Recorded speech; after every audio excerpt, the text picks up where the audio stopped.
Halo Sobat Kompeten Learning, kali ini kita akan mengerjakan pembahasan teori LPDP bagian verbal dari Kompeten Learning. Langsung saja kita bahas soal nomor 1. Soal nomor 1 adalah apa sinonim dari ceruk? Oke, ceruk itu artinya lakukan. Maka jawabannya benar yang A. Lalu apa sinonim dari saban? Nah, kita sering mengenal kata saban itu orang-orang Betawi ya, saban kali gitu ya. Nah, saban itu artinya tiap-tiap. Selanjutnya ini soal antonim. Apa antonim dari siau? Siau itu artinya adalah kembali dingin, sehingga antonimnya adalah mendidih. Next ke soal nomor selanjutnya antonim dari hirau. Nah, hirau itu artinya peduli, sehingga antonimnya adalah acuh ya. Nah, sekarang kita ke analogi kata. Oke, di sini ada belajar dan pandai. Jika kita jadikan kalimat, jika belajar maka pandai gitu ya. Oke, di sini yang jika maka, yang B ya, jika berpikir maka arif. Itu adalah salah satu strateginya atau strategi yang lain kita bisa menggunakan di sini adalah kata kerja, belajar gitu ya. Nah, kita lihat di opsi A, B, C, D, E, mana yang merupakan kata kerja. Di sini yang merupakan kata kerja adalah opsi yang D. Lalu untuk kata yang kedua itu adalah pandai. Pandai merupakan kata sifat. Di sini mana yang merupakan kata sifat itu arif. Jadi sepadan ya jawabannya yang D.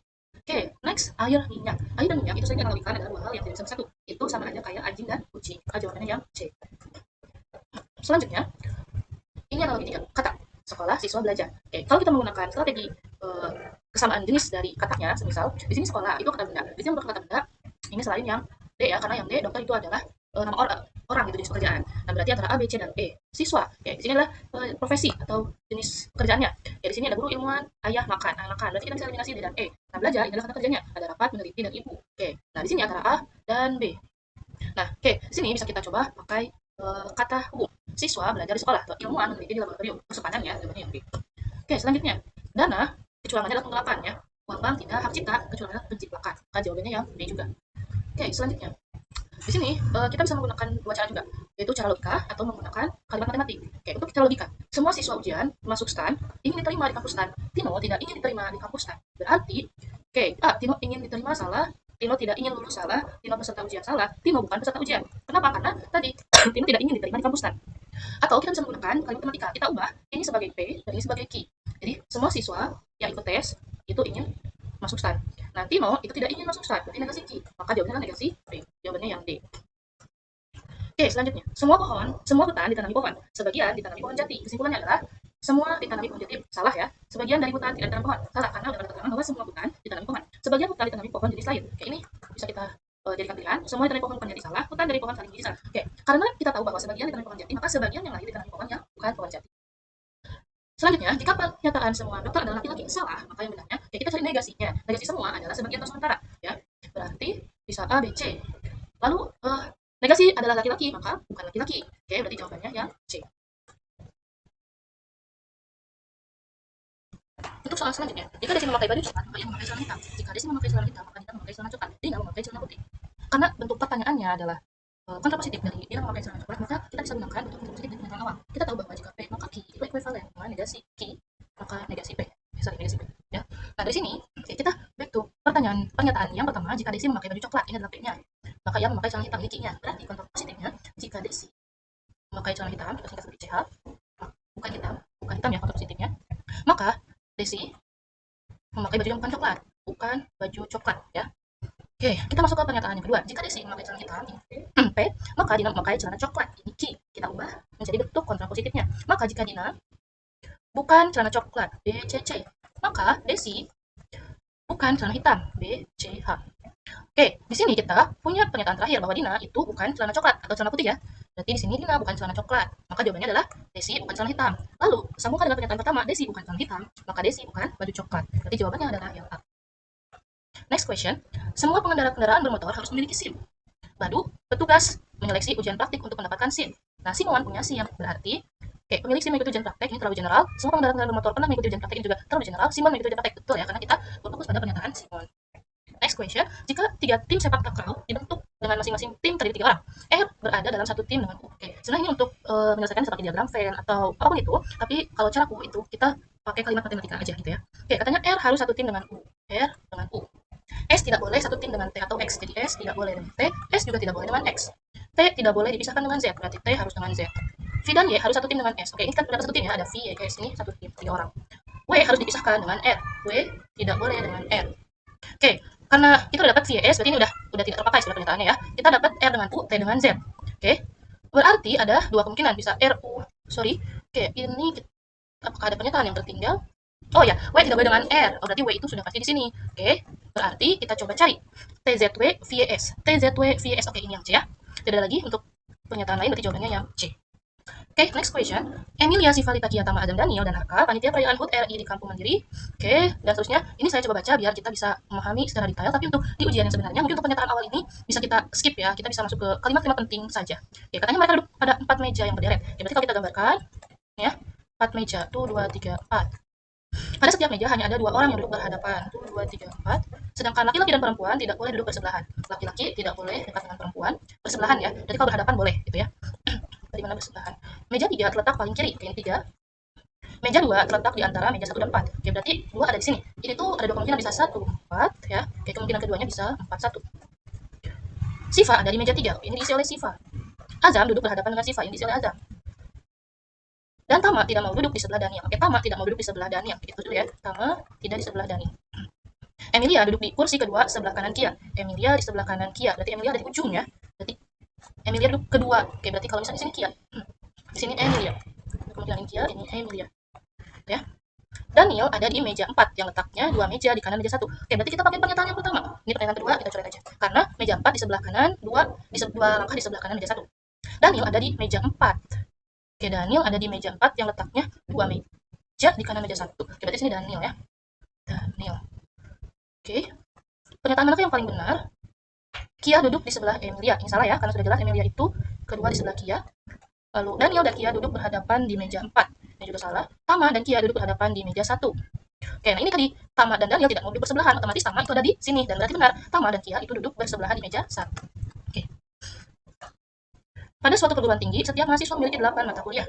Seluruh mahasiswa mengambil 1 mata kuliah secara berurutan pada setiap semesternya dan tidak ada mata kuliah yang diulang. Oke, jadwal dari ke-8 mata kuliah dibatasi oleh hal berikut. N diambil semester pertama. Di sini N ya. F diambil segera setelah mata kuliah G diambil. F itu harus berdampingan dengan G, tapi G dulu. Jadi G lalu F. H harus diambil 10 mata kuliah F, berarti di sini harus H dulu. J dan M harus dipisahkan oleh 2 semester yang berurutan. Jadi J titik-titik M. Ini urutannya tidak ditentukan, berarti bisa M titik-titik J.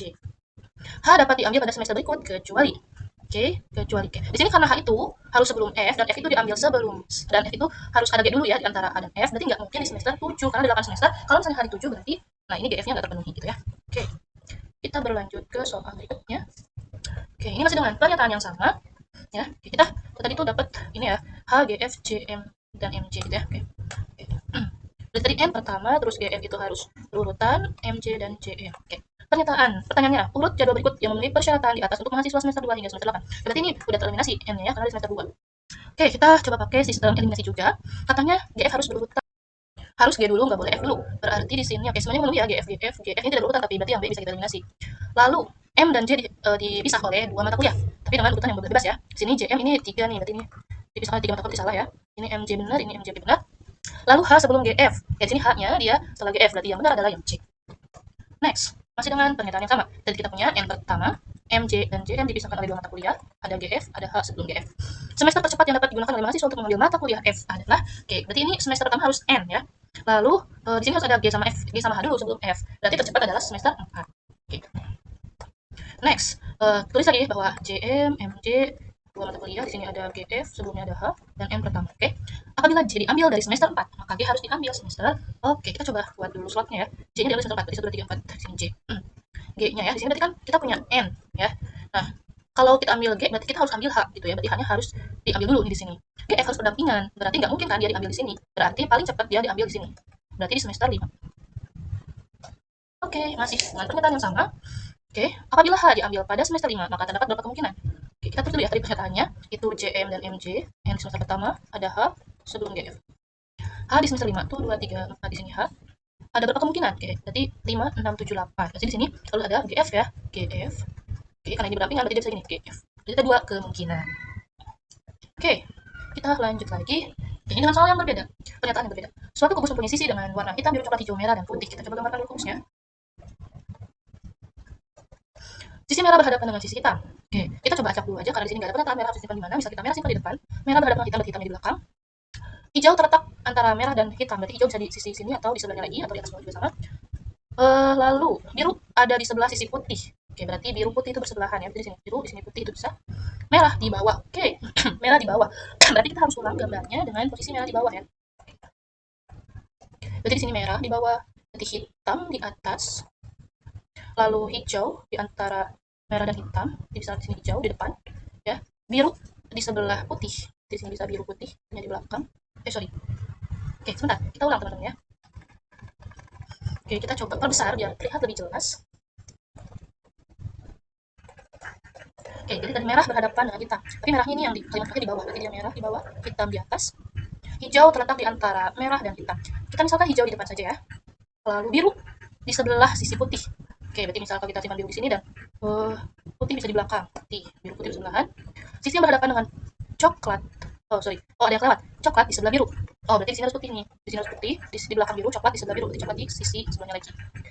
Oke, sisi yang berhadapan dengan coklat adalah putih ya, jelas. Ini bisa untuk kita apa namanya rolling gitu kan ya, akan tetap. Jadi akan tetap coklat itu pasti berhadapan dengan putih. Oke, ini kita gambarnya harus sama nih. Merah hitam, hijau biru, putih coklat di hadapannya. Di sini, sorry, merah hitam, merah hitam. Oke, lalu hijau biru putih coklat. Hijau biru, di sini putih coklat ya. Sisi yang berhadapan dengan coklat. Oh, ini kita masih soal yang sama tadi putih. Oke, sorry. Ini slide-nya sama ternyata. Oke, jika merah ditukar dengan hijau dan biru ditukar dengan hitam, maka manakah yang salah? Oke, kita gambar ulang lagi teman-teman. Dan kita buat dua gambar berarti di sini karena ada yang ditukar. Merah, hitam, coklat, putih, hijau, biru. Lalu di sini merah ditukar dengan hijau. Merah dengan hijau berarti merah di depan, hijau di bawah. Lalu biru ditukar dengan hitam, berarti biru di atas, hitam di belakang. Dan coklat dan putih tetap sama ya, coklat, putih. Oke, kita identifikasi dengan eliminasi. Hijau berhadapan dengan biru, benar ya, hijau dengan biru, atas dan bawah. Putih ada di sebelah hijau.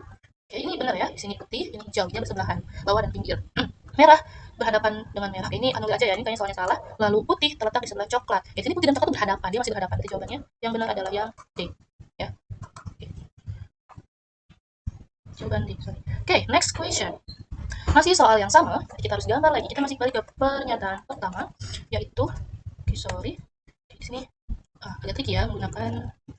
Oke, ini nggak bisa dihapus. Oke, coba kita we try to draw. Oke, sorry, aku lupa. Merah bawah, hitam atas ya, merah, hitam, pinggirnya putih, coklat, lalu biru di belakang, hijau di depan, biru belakang, hijau depan.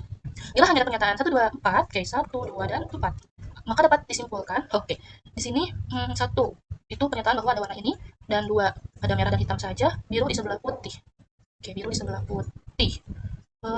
Oke, coklat di atas. Oke, ini kita nggak bisa ya, karena di sini nggak ada penempatan yang jelas. Kalau di sini kan kita tahu bahwa merah itu di bawah ya, maka dapat kita simpulkan tidak dapat disimpulkan. Gitu, karena tadi tidak ada keterangan yang menyatakan bahwa posisi salah satu dari warnanya itu di mana, karena itu yang sangat menentukan. Gitu. Meskipun dia cuma ada satu tempat yang menyatakan merahnya di mana, tapi itu sangat berpengaruh. Kalau nggak ada, berarti dia nggak bisa disimpulkan posisinya ada di mana. Oke teman-teman, sekian dari presentasi dan pembahasan soal verbal dari Kompeten Learning. Semoga membantu dan bermanfaat. Assalamualaikum warahmatullahi wabarakatuh.